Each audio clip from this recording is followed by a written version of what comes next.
Well, here is Dieago Maradona speaking to the BBC back in 2006. I ought to thank the guy upstairs, the beard, as I call him.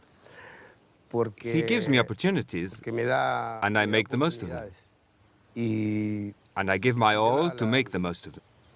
Well, crowds have been gathering outside the private resort in Buenos Aires in Argentina, where Maradona had been staying after leaving hospital. You can see a mixture of fans turning up to pay tribute, as well as the press as well. We also have these pictures from Naples, where he played for 7 years.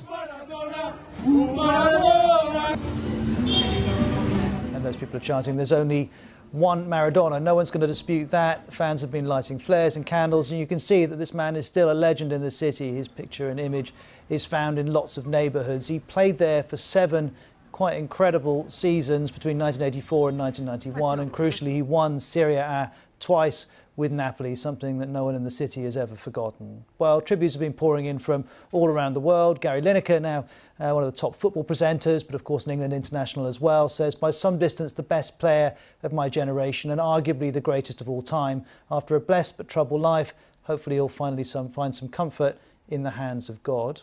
And then there's this from Pelé, maybe the only person who you can have a conversation about who the greatest is about. He says, "I've lost a great friend and the world has lost a legend. There is still much to be said, but for now, may God give strength to your family." Pelé goes on, "One day, I hope we can play football together in the sky." And from a former great to a current great, Cristiano Ronaldo now plays for Juventus. Today he says, "I've said farewell to a friend and the world said farewell to an eternal genius. One of the best ever, an unmatched magician," says Ronaldo. And then we have this from Lionel Messi, Argentinian of course, Barcelona star. His footballing style has often been compared to Maradona. They're both short men, both incredible dribblers. He says, "A very sad day for all Argentines and for football. He leaves us but does not leave because Diego is eternal," says Messi. Well, Marcela Mora y Araujo is one of the best-known Argentinian football journalists, and we've spoken to her from Buenos Aires. A blow for the country, a blow for the sports world, and in fact, something that in a way shouldn't be unexpected, but really isn't that surprising. I mean, you've done a very comprehensive review of Maradona's life and ailments and career, but I think we came to think of him as somehow immortal or invincible. He always lands on his feet. I mean, in 2018, he had a close shave, we could say, when he was publicly taken out of the stadium on a stretcher. And I think we felt, a lot of us watching, that maybe this was it. And it wasn't. And I remember talking to Valdano at the time in 2018 and him saying, "Don't worry, Diego is like cats. He always bounces back." And his 60th birthday just on the 30th of October, so, you know, a few weeks ago, there were a lot of jokes here in Buenos Aires about where was Diego's party.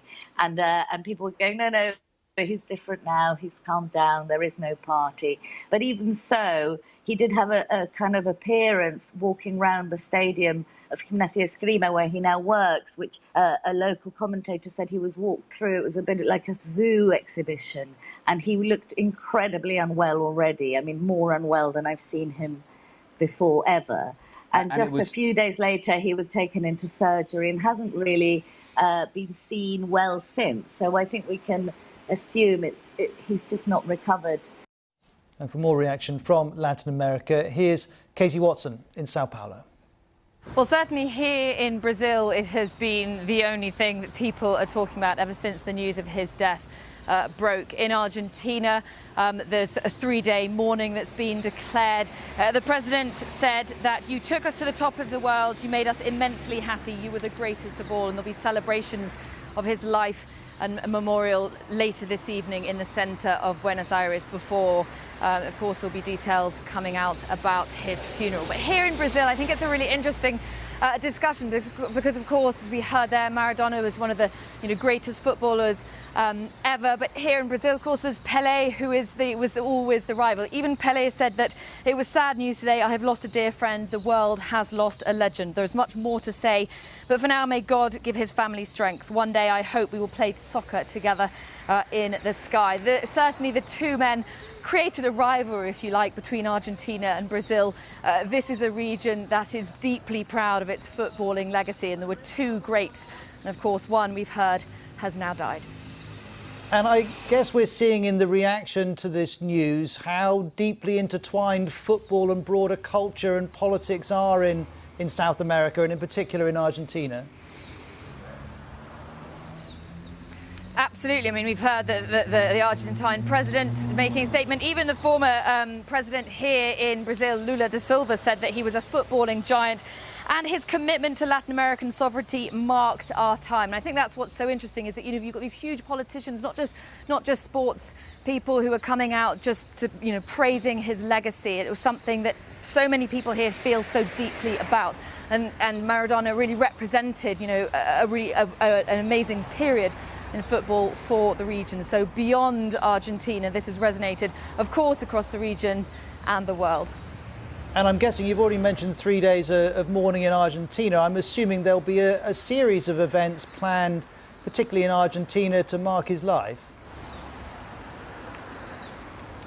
That's right. So this evening there'll be people meeting in the centre of Buenos Aires. I was talking to colleagues earlier who said that when the news broke, there were journalists even crying on television, that there was a real sense of deep sadness, and therefore people were going out on the streets. And of course, Argentina is a country that has had a really strict lockdown. It's also been one of the worst countries in terms of suffering from COVID-19. But yet people are still wanting to pay their respects and start marking the life of the country's, if not one of the world's, best footballers.